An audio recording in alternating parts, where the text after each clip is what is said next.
And start recording. What we're going to be doing here today is as just as we always do with recording, of course, is that record here. I will post it up to our YouTube channel so that we'll have it available for people that can't join us, here today. I want to welcome everybody, by the way, to our December meeting. Here once again, right? We're gathering here, for a remote meeting. The screenshot you're looking at, by the way, this is a deer, a buck that just popped into the garden just this morning, by the way. So this is just this morning shot. I was quite interested. It was quite cold last night. We had a lot of hail, in fact, John, you were saying you had a lot of snow up there, up in Aberdeen. The deer was interesting in that it was browsing, obviously, just going through the deadheads and the leftover foliage, but very interesting. It was eating lichen. It was eating the lichen off of branches. So it's just nibbling off of dead branches that had fallen on the ground, and really soaking up the salt, right, that's in that lichen. So it is an interesting time of year in which, the browsing, the browsing needs of animals, right, are pretty apparent. And of course, as John and I were sharing before the meeting started, right, this is our excuse for not deadheading and not cleaning up our garden, in the fall. Let's just let it there for wildlife. So Kelly, there is salt in lichen then, huh? Oh, lots. Yeah, lots of lichen. And this is, of course, up in from a caribou and reindeer, from the very far north, right? They'll scratch through the snow, right, to get to that lichen. As an overwinter forage, it's an important source of nutrient. So that's interesting, because Olympic National Park says there's no salt in the park, and that's why they got to kill the mountain goats. So here we are today at our December meeting here. I'm going to make an emphasis here as we get through here that this is our time to start thinking about 2022 and start thinking about how all of us as members need to start engaging, because we have a lot to do in 2022, this being a training year for our interns, as well as a planned budget and activities here. So again, the program here today includes our normal walkthrough of to-do actions from Oregon State.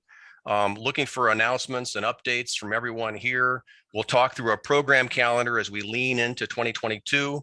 And we're welcomed here by Jess Lloyd from Washington State DNR, who wants to introduce us to a program that I had no clue existed just a few weeks ago. So the fact that there's a whole urban and community forestry program, including, as a teaser here, including a major training opportunity for Master Gardeners. That is co-sponsored with WSU and the DNR Urban and Community Forestry Program. So more from Jess later as we get into it. Okay. So December birthdays, not a lot of birthdays here out there. So this is we've got to make sure as we recruit our 2022 interns that we give priority for December birthday people. Because this is a pretty thin series of birthdays here for January. Of course, we always celebrate Connie's birthday on December 31st. I mean, that is one party, right, that Connie throws, right, for herself on New Year's Eve. So, Connie, are you inviting us once again to your place for the wild times? Sure. Be careful what you wish for, right? When I was a little girl, I used to think that everybody was celebrating my birthday, not knowing about New Year's Eve, we can just continue it that way. This actually gives all of us an excuse to celebrate extra hard on New Year's Eve, right? Because officially we're just celebrating Connie's birthday. Just send us the Zoom link. Yeah. Anyway, happy birthday, Connie, and happy birthday to all of you also have December birthdays. Hey, so December is also our time to recommit and to remember. So if you've not already replied to Alina or to Brenda, please pay attention to the emails that were sent to you.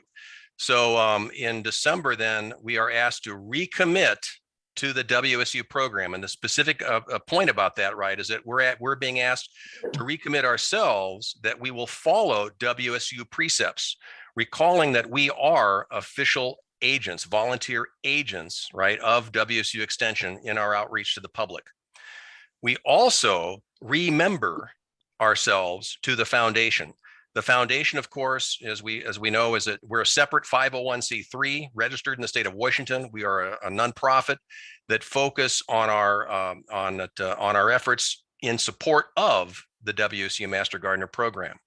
And so with the recommitment activities in December, we are asked to check the box and saying, yeah, I still want to be a part of this foundation. As a member of this foundation, by the way, this gives you rights to vote and to participate in the monetary, the decisions on monetary functioning of the foundation. So a shout out there to make sure that if you've not recommitted already to Brenda or Alina, please do so. And I don't see Brenda. Any comments? That I don't see Alina on the call here today. But any comments? How are we doing in terms of getting the recommitments back?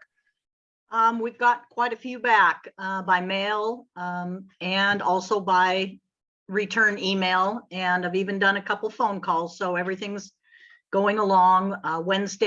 Tomorrow's supposed to be the final day, and then after that I will be contacting people individually, but it's going along really good. Okay. Hey, do holler if you need any assistance in outreach, because I know how important it is for you and for WSU that we have a full up roster ready to go for 2022. Yep. Thank you. Okay. Hey, I want to do a quick shout out here to the 2 demo beds and the 2 demo gardens. A lot of our volunteer activity this past year in 2021 has been centered around our gardens and our demo beds, simply because of the pandemic and our inability to actually meet as a gathering and to do a lot of public functions. In South Bend, Jan, together with Brenda and Sharon, did a lot in terms of building new beds, some of which you're looking at here, and really kicking off a lot of community activities there in South Bend, and noting that 200 pounds of food donated to the food bank there. Jan, Brenda, Sharon, any comments in terms of 2021 achievements and some of these goals you're talking about for 2022? Jan, why don't you talk about those? Goals for 22. Yeah, it's going to be busy. Some of this we need to get done at the beginning of the year. So we've got a couple of busy months coming up. And our goal is to really increase our public education outreach. So we're working on it. More food, probably not a lot increase in the food, but maybe an increase in plant starts that we can send out. Yeah. Anyway, it's a big deal, and for those of you who are unfamiliar, right, there's a lot of food insecurity in Pacific County, specifically up there in the north part of the county. So the work that these guys are doing in terms of educating a large demographic that needs to know more about gardening up there in the South Bend Raymond area, it's a big deal. Over in Elma, of course, Cindy can't be with us today, but John, perhaps you have some comments. I mean, look at that, 545 pounds, right, of produce and 2,500 veggie starts. And again, a big shout out to Garnet and the team there, in that and this is what you're looking at in the photo that's behind the text there, is that at the food bank, when they're giving away these plant starts, Garnet is there helping to teach people, how to plant those food starts and what to expect in terms of growing. So it's a tremendous outreach, not just by giving the produce, but by giving these plant starts and welcoming people into growing their own food. John, do you have any comments? And I know you were very active. Well, Cindy wants us to start starts for the food banks right after Christmas. So we're planning on getting in and putting seeds into little pots and getting them going in a greenhouse. And of course, a big shout out to all of you that prepared for because this garden is at the Grays Harbor Fairgrounds, right? I mean, there are thousands of people that are introduced to the WSU Master Gardening program simply by walking through the garden and seeing what's going on. So this is a big deal, and a huge opportunity for engagement. Then over in Ocean Shores, I mean, not to be what you guys are doing was very active. I mean, look at there was a long list of activities, including outreach in terms of plant clinics and YouTubes, and Zooms with different communities. So I salute out to you all in Ocean Shores for an incredibly broad reach out to your community, both, you know, with all different age groups and seeking all opportunities, even during this year of COVID. Any comments, Sabine, Valori? I know, in fact, you look at that. I know I didn't have a picture of Valori of the new beds that you put, the new covered beds that you put out there. But boy, those are, you know, if they can stand up to Ocean Shores winds, right? You ought to patent that. It already has been. My name is Valerie. Thanks, Kelly. Anyway, shout out there, and what you're seeing there is a picture of a big sunflower that was and again, I'm just amazed you actually not just can grow the sunflower, but that it doesn't blow away, given the winds you have out there. And then finally down in Owaco, and this was the first year at which we actually put in raised beds to actually do vegetable production around the native plants that are there. Bev, you want to shout out any kind of thoughts? Well, you know, compared to everybody else, 80 pounds is pretty paltry, but you know, we have learned a lot. We are still harvesting snap peas, and we're going to start thinking about 2022 here as soon as 2022 comes into view. We are thinking about adding 2 more raised beds, and right now we just have 2, and they are 4x6. And so if we decide we're going to go into 4 raised beds, that will certainly double the amount of produce that we can donate to the 3 food banks that are on the Long Beach Peninsula. Very good. So we had a lot going on, and of course, there's a lot going on also with the native plant garden that's right around it there.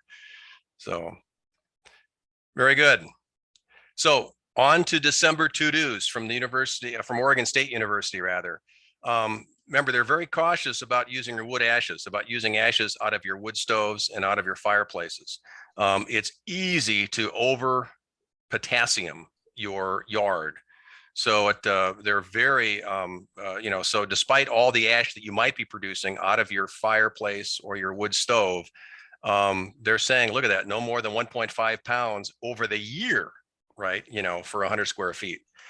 Interesting comment about yard sanitation, raking leaves and cutting and removing withered stalks. And I'll talk about those in some subsequent slides here. It is time to mulch. It is time to hoe and pull winter weeds and to turn that compost pile and protect from heavy rains. That's a definite issue for those of us, obviously, that are already getting, you know, just seemingly tons of precipitation this season. Interesting comment about raking leaves, right? And this is often, you know, we're often asked this, of course, as you know, from our public, in terms of do you rake or not? And you find a lot of extension services around the country have different perspectives on this thing. But University of Minnesota, for example, is saying here, hey, just, you know, don't bother, mulch the leaves, but leave them in place, right? You know, you're adding organic material. And it was interesting how some of leaf types, this is the University of Minnesota saying this, some leaf types, including maples here, quite prevalent, of course, across Minnesota, would actually help be as a weed suppressant. But at any rate, the opportunity of keeping letting your leaves be an organic source of material is certainly a recommendation that I see broadly recommended across extension services in the country. And then similarly, this is on deadheading, and it's not just because John and I are lazy gardeners, right? You know, it's because there really is an opportunity to have these stalks of your flowers and of your other perennial foliage, you know, to have your stalks there over winter as seed material for birds, as hosting material for insect larvae and so forth. So there's a lot of opportunity of value to your garden and landscape habitat by having, by not deadheading and letting your garden go wild. Now, mind you, your neighbors may point at you and they may say snickering things about you, you know, for having an untidy garden. but you will know you're doing your part in helping the ecosystem and ecosystem health. Any comments regarding raking leaves or deadheading in terms of, who likes to keep a tidy garden versus not? I never rake anything because it also provides protection for animals in the winter. Very much so. So I have an untidy garden.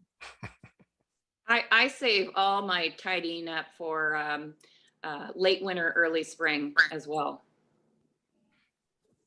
That's a very good point, Terry, as you're thinking about there, just because I know you're right on the coast, right? I mean, you get so much wind, so much, impact from the elements, having as much natural protection on your garden area and on the soil, right, is incredibly valued.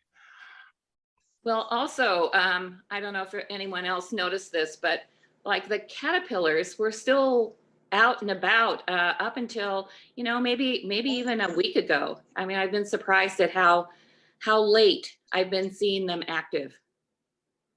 That's a very interesting point, by the way, in that given, and we don't have to talk about it as whether it's climate change or not, but just given normal disruptions in weather, right? You just, the different cycles can be very off-putting in terms of, when insects are in different stages. So providing as much habitat for them now is incredibly important to ensure proper insect livelihoods for the spring, because as we've discussed, right, baby birds, right, they need those soft insects because they don't eat until they fledge, right? They're not eating seeds or other bird seeds. They need that soft exoskeleton. Other thoughts in terms of garden tidiness?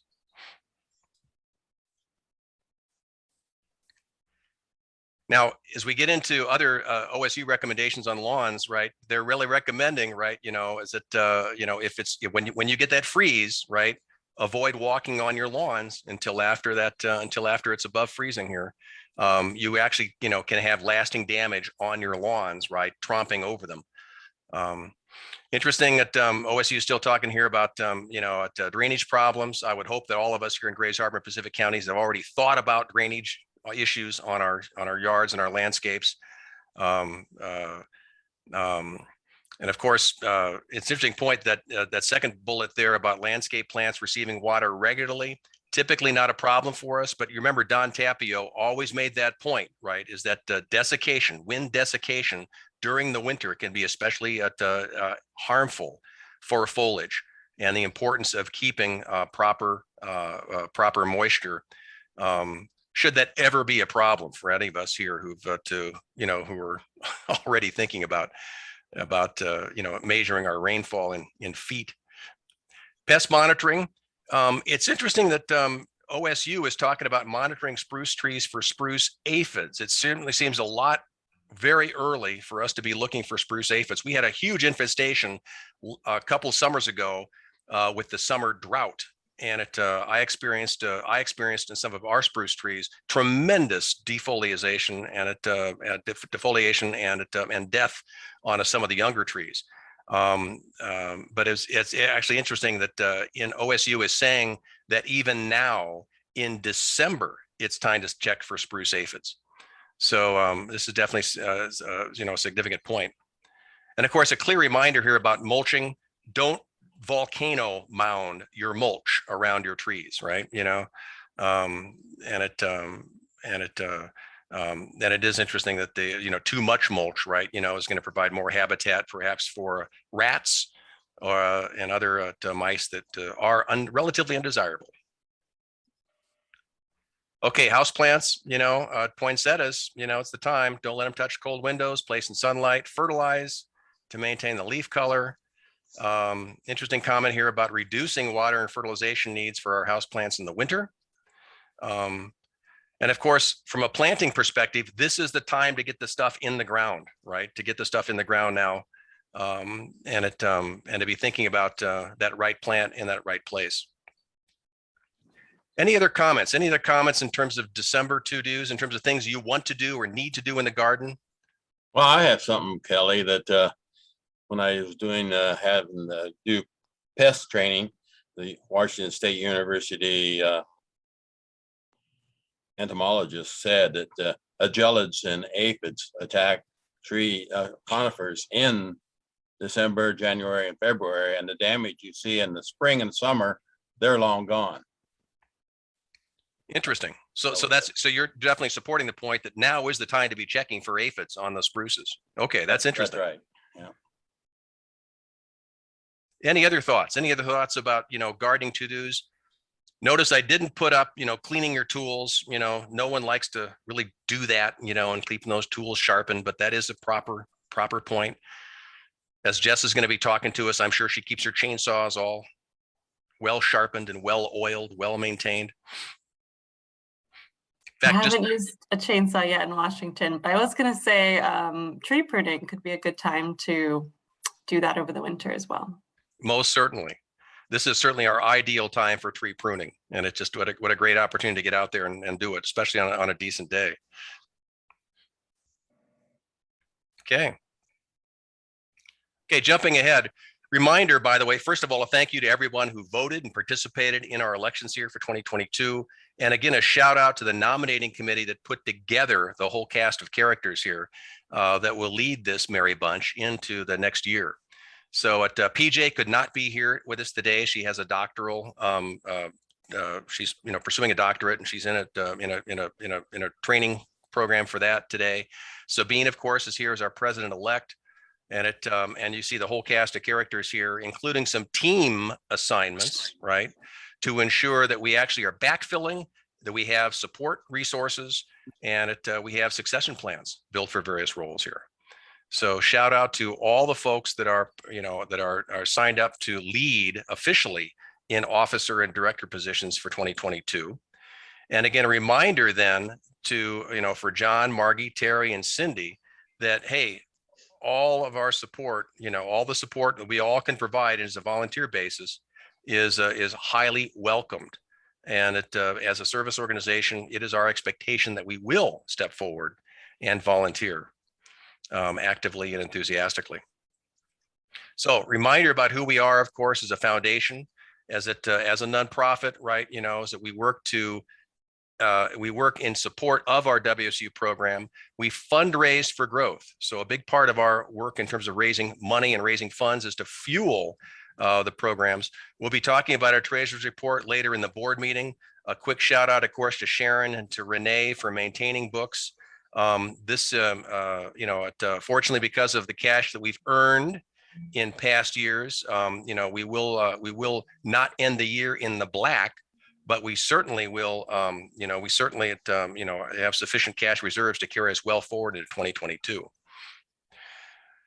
So a shout out, of course, to our faculty liaison, Tony, and to Alina and to Brenda as our coordinators. And Brenda, in particular, any changes or comments for 2022 from a WSU perspective? Any thoughts that WSU is offering with respect to the pandemic and or guidance for foundations as we jump into 2022? I am not fully aware of what's all going on yet in that arena, so I really can't answer that. I think that there is in the works is a new handbook. I don't know when that will be out. Elizabeth, do you have anything you want to add? I see I don't think Elena's on the call.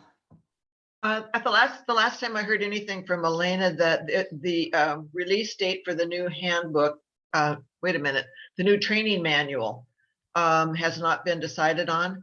We do have a new state handbook, and I think that was announced last year sometime, and that Elena and Brenda will be working on revising our local handbook, our Grace Harbor Pacific County handbook, which is a much shorter thing than the state one. But is that right, Brenda? You guys are going to be working on that? Oh, hooray. Yes, that's correct. Okay, super. And don't forget, I will always be happy to help you. Thank you. We never forget you, Elizabeth. Kelly, I'm gonna make sure you don't forget me. There you go. Hey, but as a key point, as Brenda pointed out, is that there's been quite a few changes in the training manual. We're going to be talking about training coming up in here in a couple slides here. But this is a key attention to all of us that are going to be involved in the 2022 training. There's been a number of changes in emphasis and a number of changes in the program. So this will be something for us to keep our eyes out once that training manual is released here. With that, I want to shift to a number of announcements and to open up a couple of opportunities for everyone to share some announcements, especially as we think through, again, the busy calendar that's going to be coming at us here.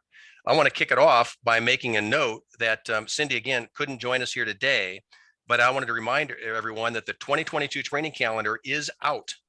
And if it, don't try to squint and look at the fine print on the training calendar you see here. Reach out to Cindy if you don't have this calendar and if you need to know this calendar, because this does have the name of all the coordinators for each of the training sessions. But the training officially kicks off on March 5th and goes through July. And of course, participation from all of us at all of these sessions is welcomed. So, but this is the time to be thinking now about these dates on your calendar so that you're thinking not just about those Saturdays for training, but also the preparation time that's going to be needed for collection and for debriefing and so forth as we get into this, the training year. Any comments from anyone regarding 2022 training and the calendar and expectations?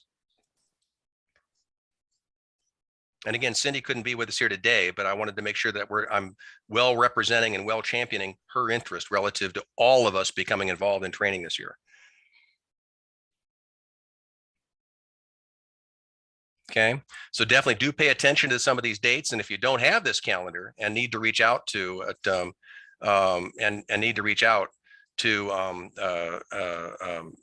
Cindy for this thing, please lay it out.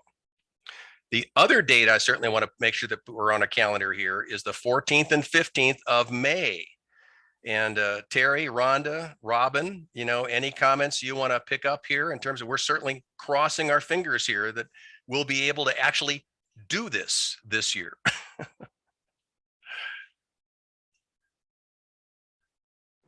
Well, we're forging ahead with starting our vendor solicitation.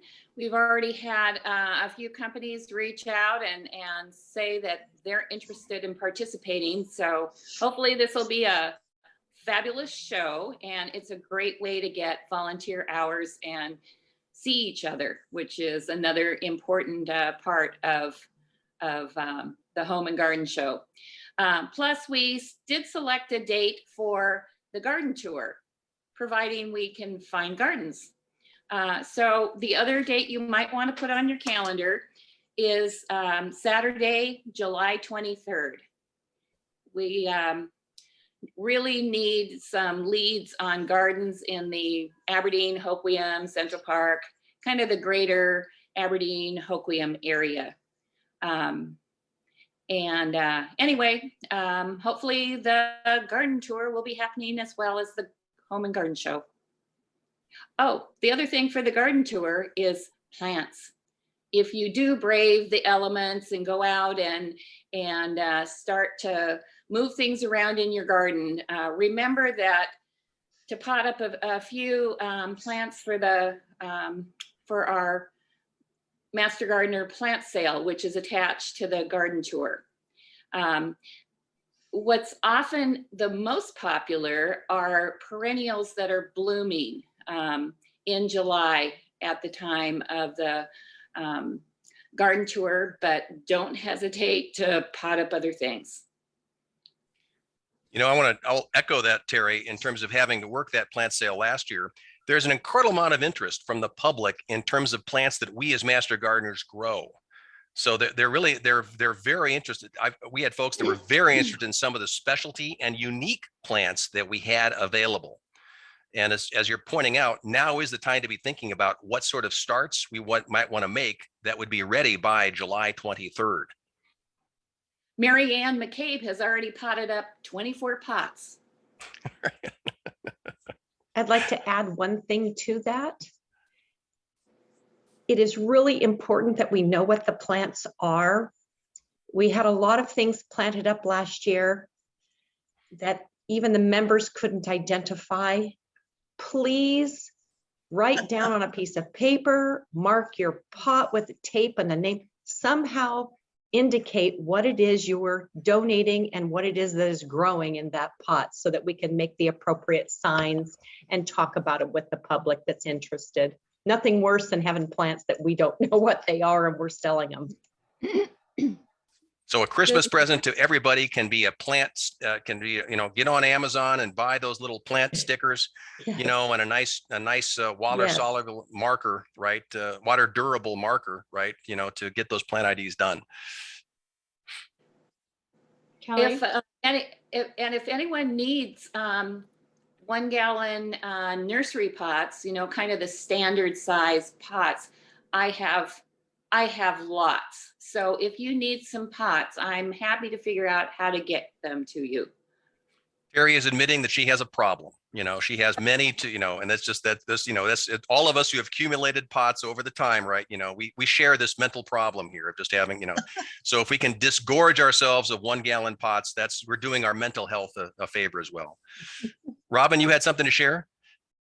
Yeah, I just wanted, going back to the Home and Garden Show, we are just sending out our invitations, and I am anticipating that we will have lost some of our vendors because of the COVID for 2 years, and maybe they don't have a business anymore, especially on the garden side, because a lot of them are just mom pop type vendors.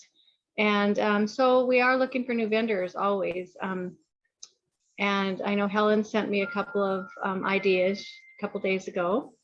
And I appreciate if people will forward to me if they see a vendor that they think would fit on the Home and Garden Show to, send me their information and I can contact them. Maybe Okay, we'll so get some new in. there you have it. Reach out to Robin, right? For interesting vendors that you think would be very appropriate. Because I think in addition, we certainly will have lost some, but I'd like to think we might have gained some. And that the opportunity of actually bringing businesses out into the public I would hope would be very appealing to businesses as we think about things this year. So again, on this slide here, I didn't have your date, Terry, before today, but now we know that the garden tour is July 23rd. July 23rd. We'll keep our fingers crossed for that. And of course, work in terms of the demo beds and the demo gardens, right? That's all year. This is the right time to be thinking about management and maintenance of all the activities across those the beds and the gardens. So again, these are important dates to be thinking about as we jump into the new year. A comment regarding hours, again, Alina's not here, but in channeling her spirit, of course, right? It is imperative that we do get our hours recorded. Now, Brenda, just confirming, right, that for 2021, we are not going to be held accountable to any of our volunteer hours per WSU kind of giving us a waiver, on behalf of the pandemic. But I believe in 2022, there will be solid expectations that volunteer hours and continuing education hours will be recorded and required. As far as I know, you are correct for 2021. And as for next year, I have not heard anything about that yet. So I don't know. I want to make sure that that I'm teeing up the continuing education hours, because it's one of the programs Jess is going to be talking about here is a great opportunity to earn some continuing education hours as we get into the new year. But again, as with anything on the Add Impact program and the Give Pulse program here, any questions in their usage, reach out to Brenda, reach out to Alina. It's not the most intuitive of applications. Thank you, WSU. And but indeed it does, you can get it done, and it doesn't have to be that much of a burden if you do it diligently. Okay. And then finally, by those, we get into the shopping season, reminder that there are opportunities to directly benefit our foundation through your holiday shopping. Amazon Smile allows you to pick a charity. It doesn't have to be our foundation, of course, but allows you, it takes, 0.5%, which isn't a lot overall, but when you start thinking about all the purchases that could be going to your charity that you choose, could be a big deal. This is a screenshot here showing that when I go onto Amazon Smile, it actually identifies what that I am supporting our Master Gardener Foundation. And Fred Meyer, by the way, also has a community rewards program and so those of you that shop in Fred Meyer or the QFC, presuming they don't go on strike here in the next week, which I guess they just authorized a strike yesterday. But there's another opportunity to actually have these foundations contributing to your charity of choice, which we would, of course, hope would always be your Master Gardener Foundation. Then I want to give a shout out to our January meeting. In January, on January 11th, that's the second Tuesday in 2022, we'll be joined by David Giblin. Dr. David Giblin is the herbarium manager at the Burke Museum. So he manages all the collections coming into the herbarium at UW. And he is he's the lead editor on the second edition of the classic Hitchcock-Cronquist Flora of the Pacific Northwest. 40% of all the species in the original Hitchcock 1973 edition have been reclassified because we now have DNA that we can look at and we can realize, you know, these plants really are in a different family than the others.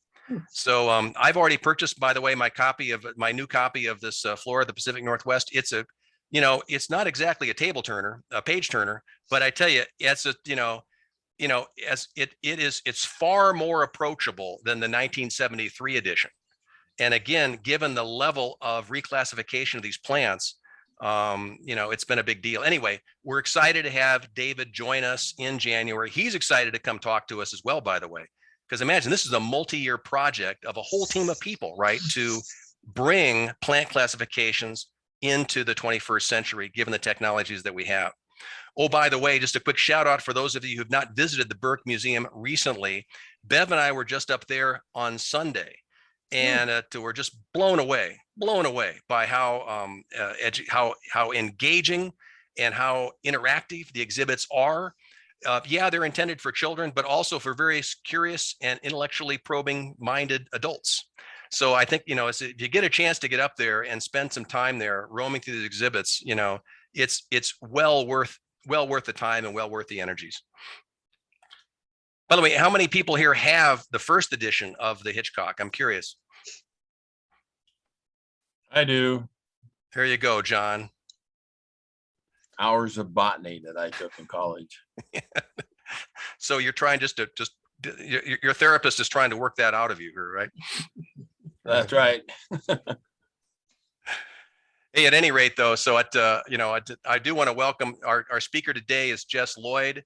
I'm going to be turning the program over to her for a screen share here. But we are very thrilled that that she is going to be here and that will allow and has joined us here.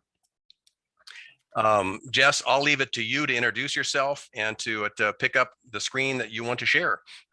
Sure. Thanks, Kelly. And thank you so much for having me here. It's I'm really glad I came for the beginning. It's amazing to see all the work that you all have been able to accomplish this past year and just how dedicated you are to your communities and your own training and learning. And I've learned a lot so far. And yeah, I'm excited for that January speaker. I think I'm supposed to convince you to, participate in our program, but I think it's working the other way here. So hopefully this is just the start of more conversations to come, but let me try to share my screen here. My job is to be the technical specialist, although sometimes I have trouble with technology. So there it is. You're good. Yeah, are you seeing the PowerPoint or like the whole? Let me see if I can. Seems a little cut off, but yeah, I'm seeing it looks like the screen sheet. There he is. Okay. All right, so you got the cover page there. All right, awesome. Let me just move some stuff around here. Sorry. Anyway, my name's Jess Lloyd. I'm from the Department of Natural Resources, Urban and Community Forestry program. Yeah, thank you again for inviting me here today. I'm essentially prepared sort of an overview of the work that we do and types of services that we offer. And I'm going to provide some more information about the direction that our program is going. But again, I just hope that this is sort of the start of more conversations or ways to engage to come. I hope while you're listening, you can think about some ways that your program can engage or partners with ours as well. So to get the next one there. Yep. Okay, great. I've been using Microsoft Teams, so I'm a little rusty on the Zoom, but anyway, our program, we aim to serve local governments, tribal governments, educational institutions, and nonprofits. So you see the Master Gardeners Foundation is a nonprofit organization. But all the work we do wouldn't be possible without our partners. We partner with other nonprofits like the Nature Conservancy, who's involved in conservation work, and others like American Forests and the Arbor Day Foundation, who are more focused on trees. We also work within other programs at DNR to provide more technical services. So it's just kind of a little bit of an overview of how we operate. Before we kind of get into the rest, just wanted to do a quick introduction to what is urban and community forestry for those folks who aren't familiar. Essentially, it's the planting, maintenance, care, and protection of trees in urban and suburban settings. So probably a lot of the settings that you already work in parks and gardens, might be street trees or greenways or urban natural areas. And yeah, we all know that trees make our lives so much better, not only just for their beauty and but also for all the ecosystem services that they provide. We had a speaker, Jess, last year, Dr. Brown from University of Washington, that actually spoke to the psychological and health benefits of urban canopy. And so it's interesting in terms of, that the actual research, right, that is proving, right, that the health benefits and of community well-being are enhanced by a robust canopy and forest cover. Absolutely. It's been really amazing to see. Yeah, like you said, the research has come a long way. I think before it was always something that we talked about and could feel, but now there's so much scientific evidence that's backing that up too. And yeah, before I worked here, I actually wrote a research paper that looked into how we can develop different programs to promote some mental health benefits of being in the natural environment and sort of further drawing that connection. But anyway, yeah, so feel free to ask questions, or we can save some for the end too. I'll try to make this pretty quick so that we can save more time for questions. I am curious as to the tree planting technique that's being demonstrated in that photo there. This is the right way to... I'm not sure. I've actually never planted. I usually use burlap balls when I plant trees. This came from a coworker's presentation, so I can't... I think they're trying to get it out of the plant pot there. Sometimes we have to adapt, but no, that was a good eye there. But basically, we're going to go over kind of like who we are and the types of assistance that we provide. I'll talk a little bit about our 2020 Forest Action Plan at DNR and how our program fits into some of the wider goals happening across the state.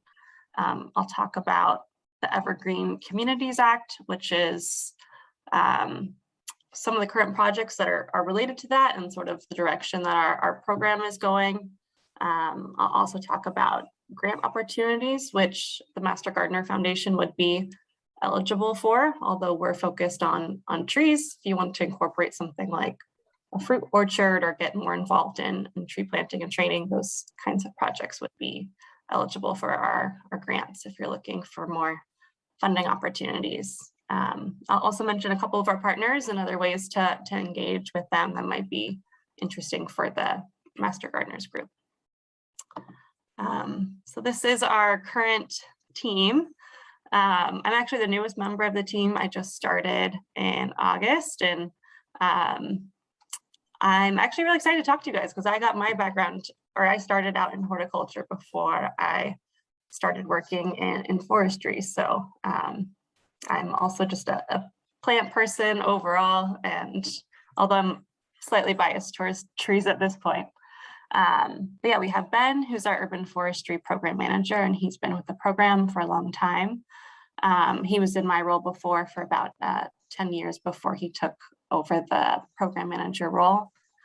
There's Daria, who's been with the program about 2 years, and she does a lot of the outreach. She also puts out the Tree Link newsletter, which is a great resource for lots of information and upcoming events about urban and community forestry. And then we have a few regional folks. So there's Garth, who's based out of Spokane. He actually works for the Conservation District primarily and offers technical assistance for our program in Eastern Washington. And then we have Jeremy, who's based in Cedar-Woolley, who also works for the State Lands Forestry Program and works with us part-time. And our team is going to be growing pretty big. So this is going to look a lot different next year. We're going to have actually a lot more regional folks too. Yeah, then there's me. Like I said, I'm a forester by training, but I actually got into urban forestry by working in urban horticulture and landscape restoration in New York City. After that, I started working with the Nature Conservancy in their forest health and monitoring program and decided to get my master's degree in forestry. Was doing more traditional forestry work before. That's actually my last job with a chainsaw. I'm out in the field a lot less now, but hoping that sort of as I come into this role more, I'll be visiting more cities across the state and providing additional technical assistance. I am wondering, of course, I'm admiring the PPP that you have, the personal protection gear that you have yourself. Does the dog get its own personal protection gear, when it's out in the woods? That is a good question. Not in this photo, but I do have an orange vest for my dog that we always wear out in the woods, mostly not for chainsaw safety, but for hunters and other things like that. But Jess, is the DNR program here in the state of Washington, is it relatively a new program? You indicated that Ben's been with the program for quite a few years, but then you've also indicated there's a major expansion coming this year. It's being planned. Right. I don't know the exact date that it started, but I know it's been around for at least, I'm going to say 10 to 15 years. The expansion that I'm mentioning was actually an initiative that started in 2008 to expand the program, but because of the housing crisis was sort of didn't get funding after that. So this has been like additional advocacy and push to really establish this program throughout the state and expand it. But our program originally in every state in the country is funding from the Forest Service to provide this program of urban and community forestry. So it looks a little bit different from state to state, but initially the start of the program came from the Forest Service. And I don't know the exact history, but I can look up the date to see how long we've actually been here in Washington. And I'm presuming then you're in liaison or certainly in contact with cities that actually may have their own urban forester, right? Or their own urban forestry programs. Exactly. So yeah, that's kind of our primary contacts that we work with. And I'll go a little bit more into the types of assistance that we offer too. But some cities, for instance, Seattle has probably even more resources than our program can offer. But we work with cities to help them establish the sort of core items they need to manage and think about their urban forests. Yes, we work with a lot of urban foresters, arborists, people that work in public works, but also volunteers as well, and other sort of nonprofit organizations that are involved in tree planting and tree care around cities too. So again, yeah, just like an overview of the type of assistance, and we'll go into a little bit more of these details, some that might be more relevant for Master Gardeners. Again, so here's the link here for that tree link, which is a great resource. You can also check out our website, but the first is educational. And yeah, some of that looks like sort of hands-on training. We've offered tree pruning workshops to staff and volunteers this year in College Place and Walla Walla, which are on the eastern side of the state.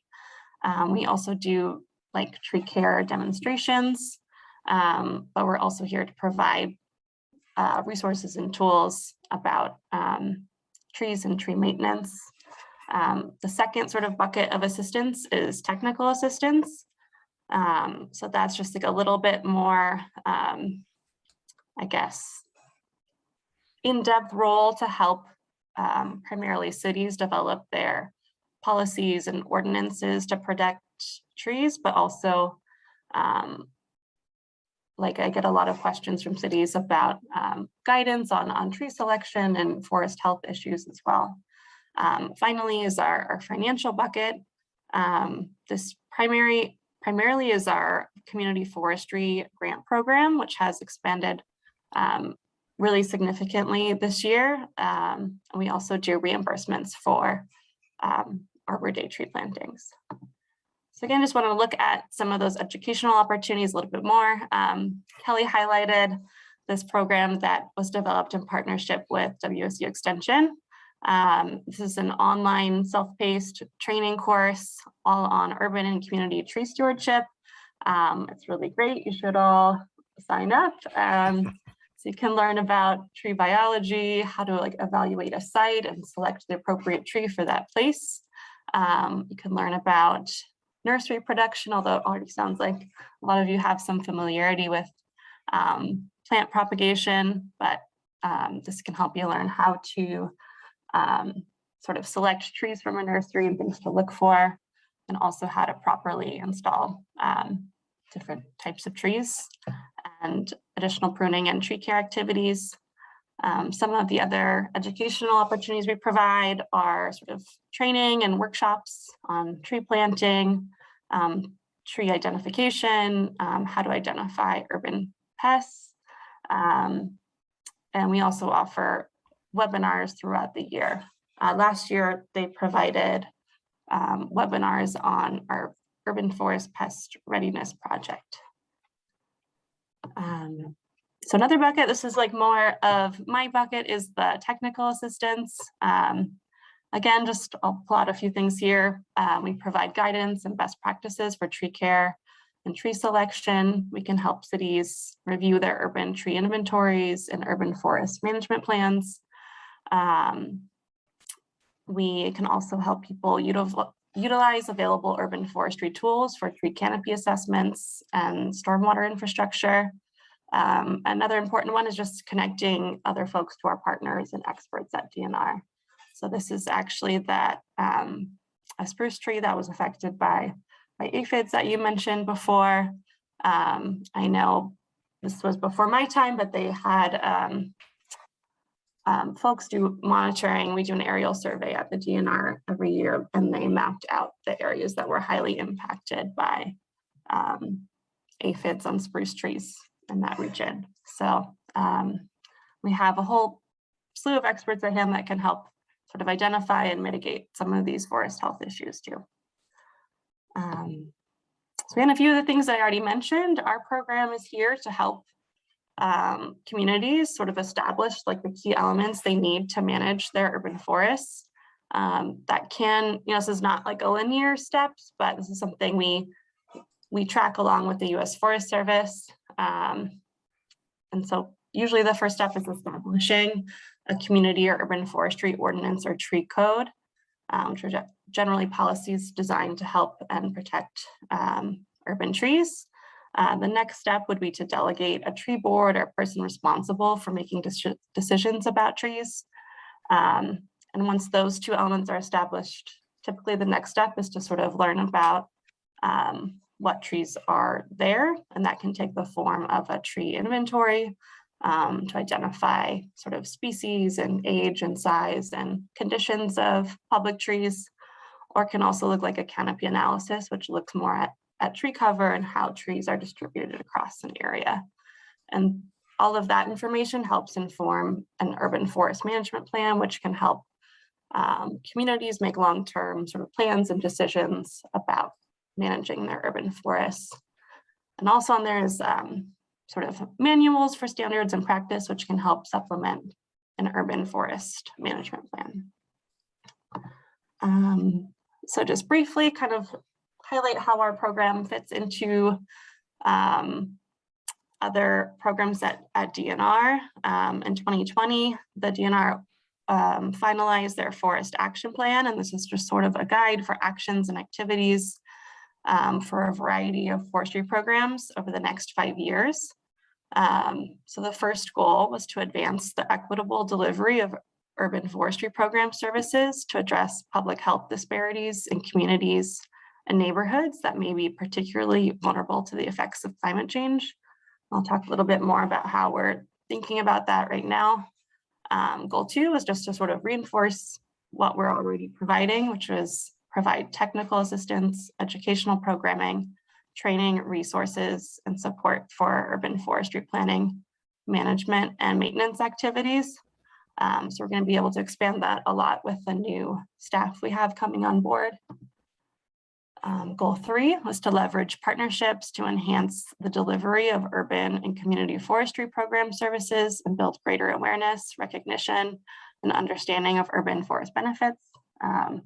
So that's folks like you. We hope to partner with other organizations that are really dedicated to stewarding the environment in our communities around the state. And goal 4 is to procure additional funding and staffing to address urban forestry needs and unfunded initiatives in Washington state. And so with the last goal, we were able to, I was not there, but they passed a really important piece of legislation in 2021 called the Evergreen Communities Act. And again, this was originally passed in 2008 and included some goals, one of which was to provide a statewide urban tree inventory. So we could look at urban forest issues across the state and run analyses that might be impacting the state as a whole. One of the other goals was to do an urban tree canopy analysis pilot project, and the other was to establish an evergreen community recognition program. I don't know if you all are familiar with Tree City USA, that's a recognition program, and this is modeled in similar to that. So the new Evergreen Communities Act, they updated the language to include salmon recovery and human health and environmental justice. And I'll talk a little bit about how they aim to accomplish that as well. So again, thinking about back to the first goal of the Forest Action Plan and providing more equitable delivery of our program services. One of the ways they aim to do that is through prioritizing both our grant funds and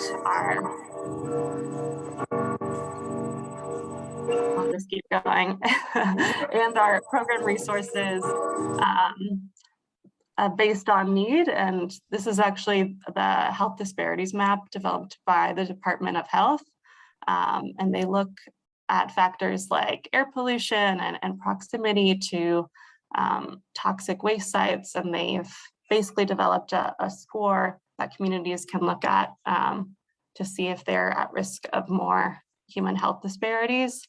And that's one of the indicators that we're using to direct more of our funding and resources. So is this a mapping program that's available on the DNR website, or how do we get access to this to know where Sure. are these highly impacted communities?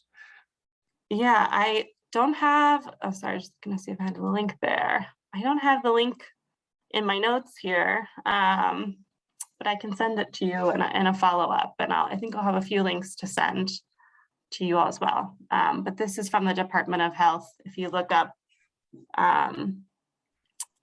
Health Disparities Map, but I can also provide a link afterwards. Sorry about my companion going off now. So I guess on this map though, if we look at something like red or something, these are problem areas? These are highly impacted communities? Yeah, so the red on this map indicates highly impacted communities. There's another tool that's really interesting to look at. It's called the Tree Equity Score that was developed by American Forests, and that also takes into consideration tree canopy cover and how that's distributed across census blocks. So that's even a closer look at how health and both tree equity are distributed across. And so your point is that there actually might be additional funding that might be available to support tree planting or tree development, arborist activities in these areas. Is that kind of what's we're getting to here? Yeah, sorry if that wasn't clear. So 50% of our resources, which is like our time, but also our grants, will go to these areas. And so the good news or the bad news, I see some red around Aberdeen. I mean, I clearly just glancing at the map there. If we zoom in, doesn't mean we won't work with other areas as well. It's just, highlighting that 50% needs to go to those communities. But, sure. There's a note here that's, or has to be within a quarter mile of a highly impacted community. So yeah, I definitely encourage you all to take a closer look at this map. So one way that influences our grant program as well is that the match component is also reduced in those areas. So we've expanded our grants significantly, both in terms of funding and what can actually be funded. And we'll be hiring lots of new staff members to help complete all these goals that policy set up. And then so you're indicating these grants, just going back to the grants then. So the grant programs, you have them identified to local governments and tribes. Is that are they available nonprofits, or we really should be focusing on municipalities as the applicants here? They're also available to nonprofits. Okay. And educational institutions. So anyone with a 501c3 status would be eligible for our grant program. It's really great when we see nonprofits partnering with cities or tribes or other organizations too, but anyone with a 501c3 designation would be eligible as long as that project fits into our sort of mission, if that makes sense. Mm-hmm. And I think might skip to our grant program. I just wanted to highlight some of the projects that we're already sort of involved in and how they relate to some of the goals I just mentioned from the Evergreen Communities Act. So I'll just mention a few of these and you guys can go back to the slides. And if you have questions about the others, I'm happy to provide more information. And so one of the studies that we've been involved with that looks at basically how different tree species absorb stormwater and sort of the value of different trees to protect cities from stormwater damage. And that's been a partnership with the Department of Ecology. Another projects that we've been working on that address human health and environmental justice. We've had a grant program since 2018 dedicated to support environmental justice projects. We have another project working with the city of Tacoma, and that's in the Tacoma Mall Regional Growth Center that helps to promote equitable access to trees in that area. So we'll continue providing educational and technical assistance like we do now. And we'll have more funding for things like tree inventories and canopy analysis. And just wanted to highlight some of those other projects that are more related to those items. And one is with the Nature Conservancy, where they've done an urban tree canopy analysis for all the municipalities within those counties. We also have a pest readiness project, which helped develop a playbook, which provides sort of tools and resources for cities to develop pest readiness plans. We'll also build a statewide inventory, and a lot of this new funding has allowed us to sort of continue these projects and continue to bring them to more communities. So I did want to get to our grant program. So this was historically funded by the Forest Service, but we have additional funding now with the passing of the Evergreen Communities Act.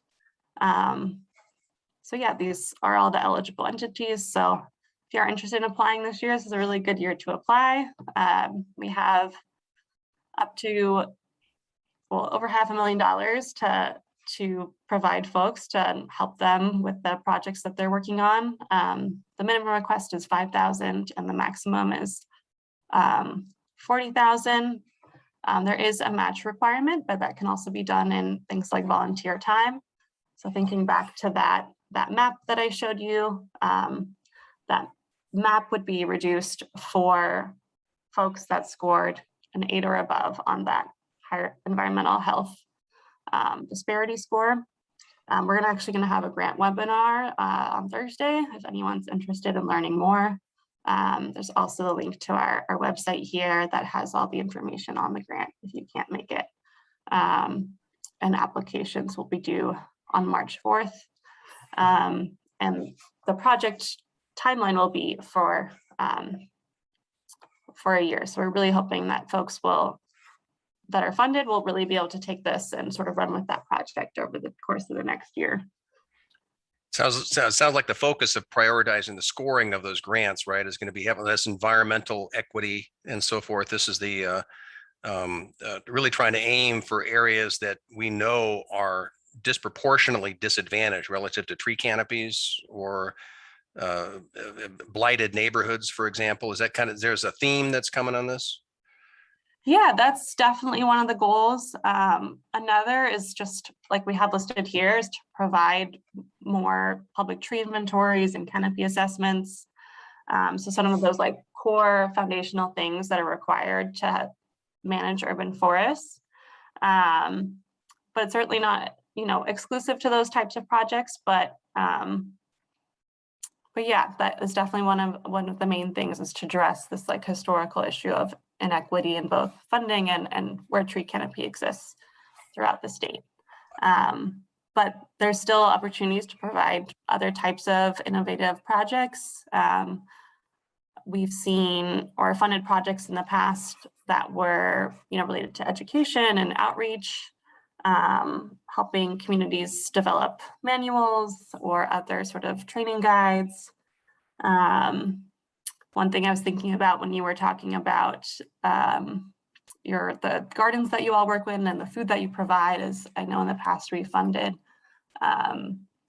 plantings for food orchards and also training on how to sort of manage fruit trees specifically. So those would be other things to think about as well. And this may be a little unfair, but have you, with respect to these grants and this grant program, have you done a strong outreach program to known urban foresters across the state or to known communities that have urban forest? Sure. So yeah, our main outreach is through our DNR Tree Link, which is our newsletter that goes out. So that there's people like folks all over who subscribe, but we also send it out to all of our partners that are involved in the Tree City USA program.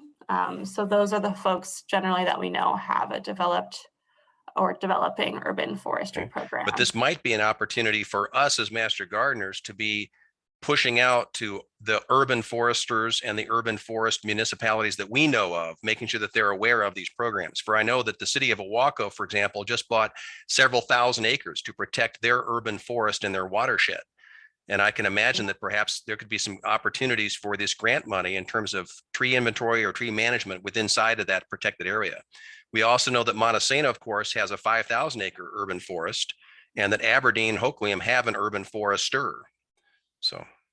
Absolutely. No, I think that would be a great opportunity to both let them know about this program and potentially partner with them if that's something you all have the capacity or interest in doing. And I know in terms of our sort of network, yeah, it's primarily limited to the folks that are in this Tree City USA program. And I wish I had a map in my presentation of all the cities in your region that are tree cities. I do know Hoquiam is a tree city, and I believe Montesano might be as well.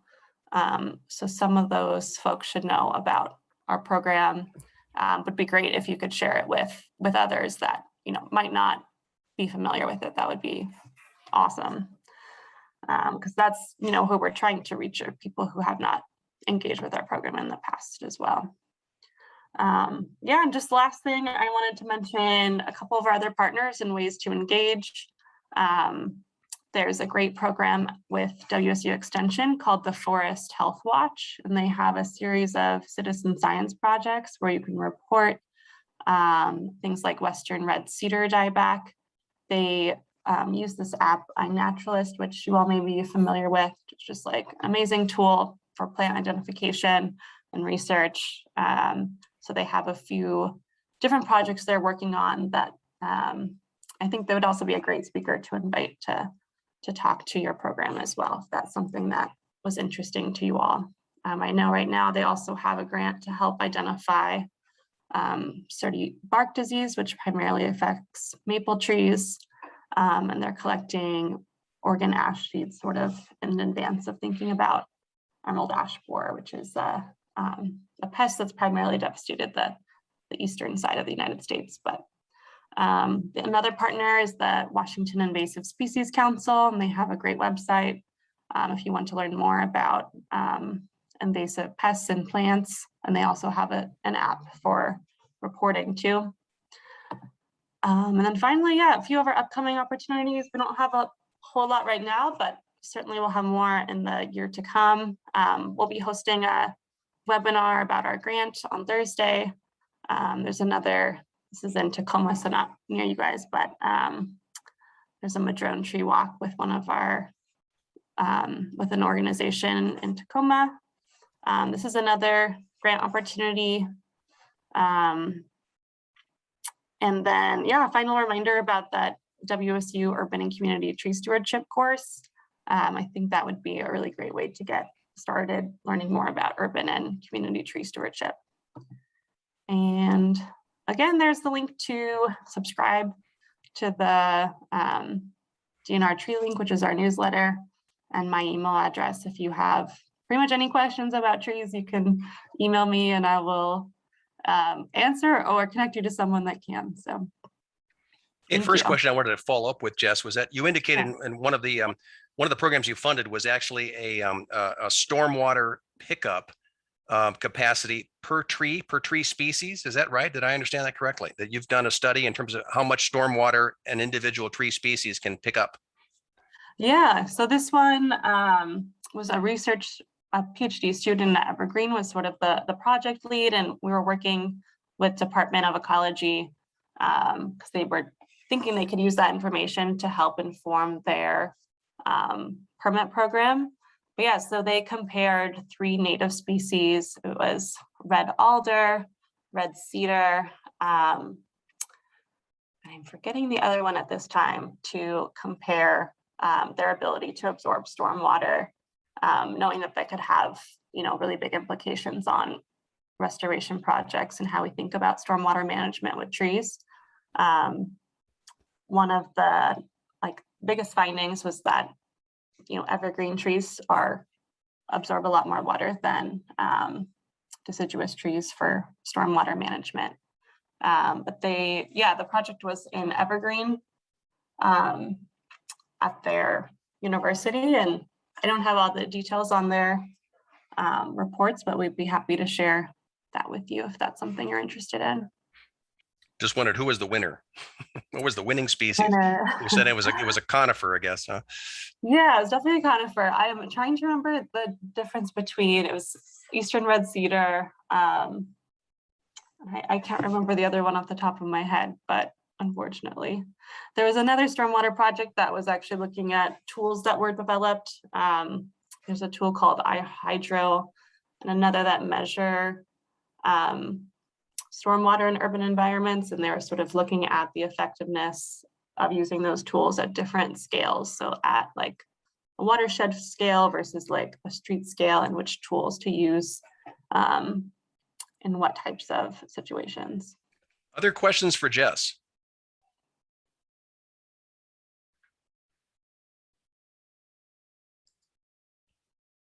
especially for you folks that are involved in it or in, you know, that in municipalities.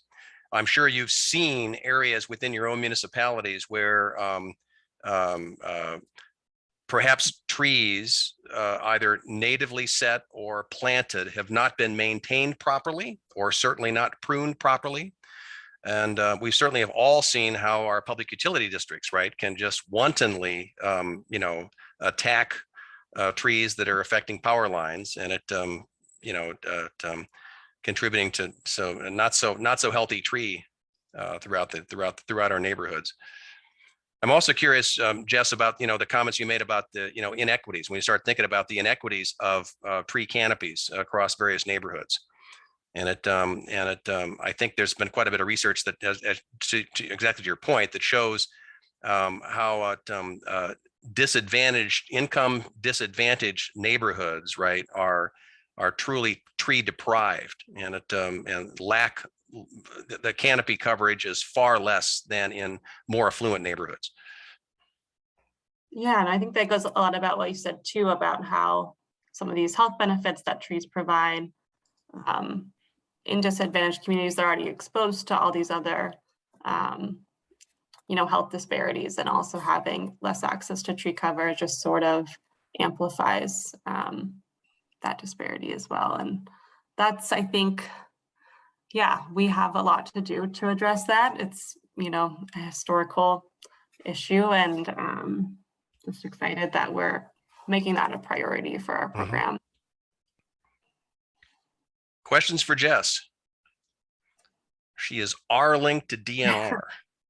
Yes, please contact me. I have a question. Montesano's basic tree street practice is topping, repeatedly topping. So my thought, and we've got a forester. So who cares? I mean, I understand he's more involved in the forest, the Montesano forest, than he is with street trees. And I'm sure it's a different department. My question would be, anything DNR ever is thinking about doing that would affect that, so that, I mean, it's kind of like closing the barn door after the horse at this point, because the trees are already weakened, but any thoughts on actually taking care of a tree the way it's supposed to be taken care of? Sure, I have a lot of thoughts on that. I know we've had an anti-topping campaign in the past, and we have a lot of information and brochures that we could provide either to you. I know you had mentioned that home and garden show. So if you're interested in like actual flyers, that would be sort of one way we've conducted outreach specifically about topping. Another thing that I mentioned was training. So we do provide mostly structural tree pruning training to municipalities.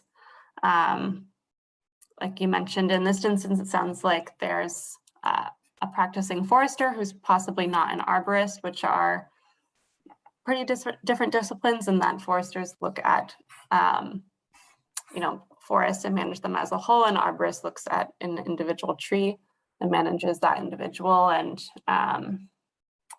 so yeah, that could be another thing we could provide is connections to certified arborists who are trained in tree pruning techniques. The other item I can think of is just, yeah, additional resources to encourage folks to plant the right tree in the proper place, which is when we see a lot of that topping happen, it's because it's growing, trees are growing into power lines or into other infrastructure in the urban environment.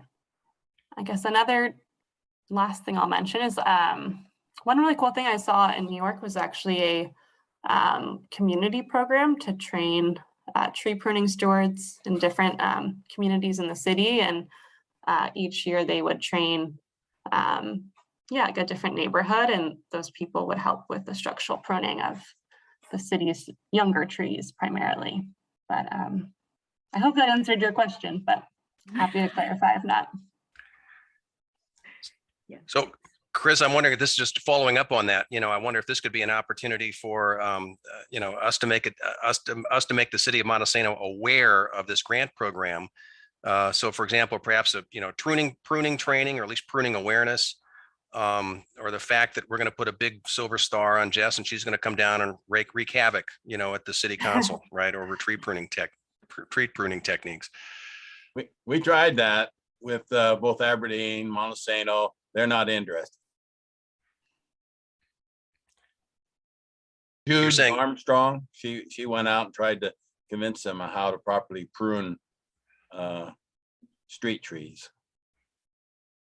And so, Jess, to that point, are there stronger recommendations, or is there text from DNR that there's a lot of WSU stuff about tree pruning as well as tree topping? I mean, there's specific encyclicals really from WSU that speak to that.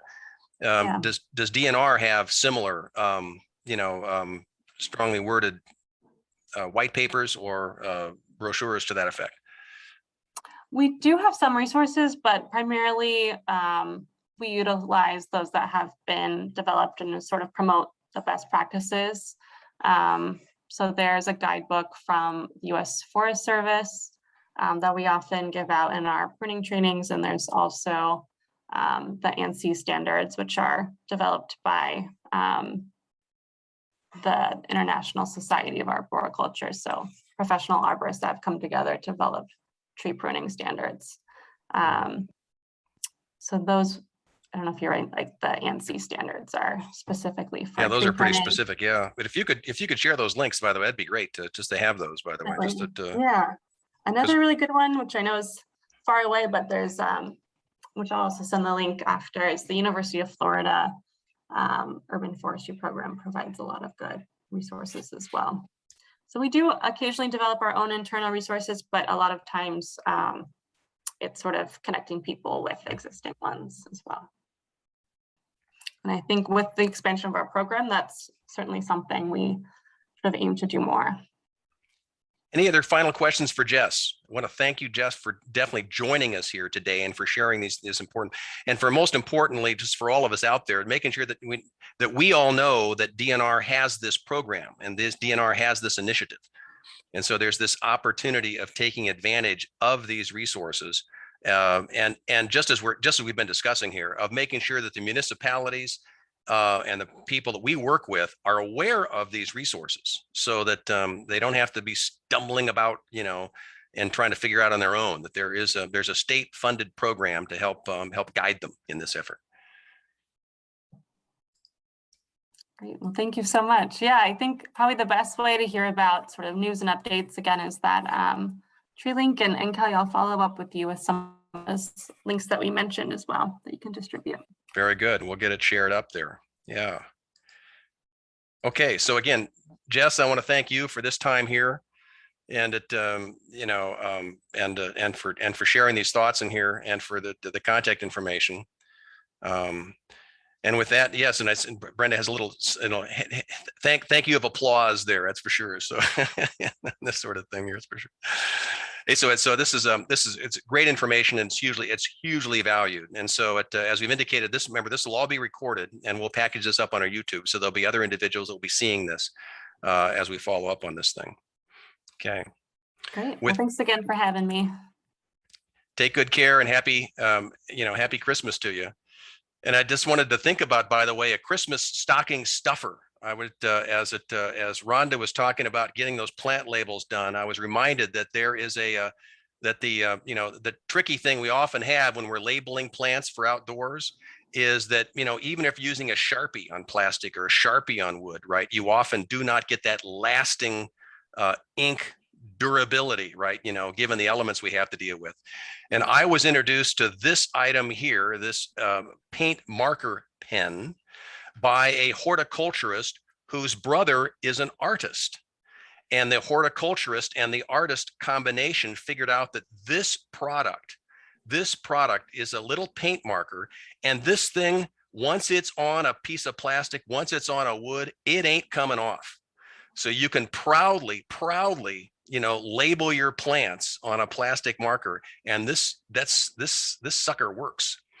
So it's for under $7 for a pair of these pens, You know, it'll do very, very well by you, unless you have a spouse or partner like mine that leaves these these little markers out in the elements, and that but we won't talk about that, will we, Bev? Okay. Anyway, I wanted to thank you all for your attendance here today, and this thing here. We're going to move now into our board meeting. You're all welcome to stay, by the way. Here's our agenda for our board meeting here that we'll be talking through. Again, PJ couldn't join us here today, but again, you're all welcome. Some of the key things we're going to be talking about, right, are dates and actions needed to finalize our 2022 operating budget. We also have been asked by PJ to look for a time and an effort and energies to cycle through our bylaws, which are in need of an update. In particular, because actually Washington State just passed some new laws regarding nonprofit management, which we'll talk about as we get into the board meeting. And then, of course, we'll talk about, we'll have an update from Sharon on the treasurer's report and so forth. So with that, right, that I, as your vice president, then Ron, do you have something to say? You're just waving by here. It's for sure.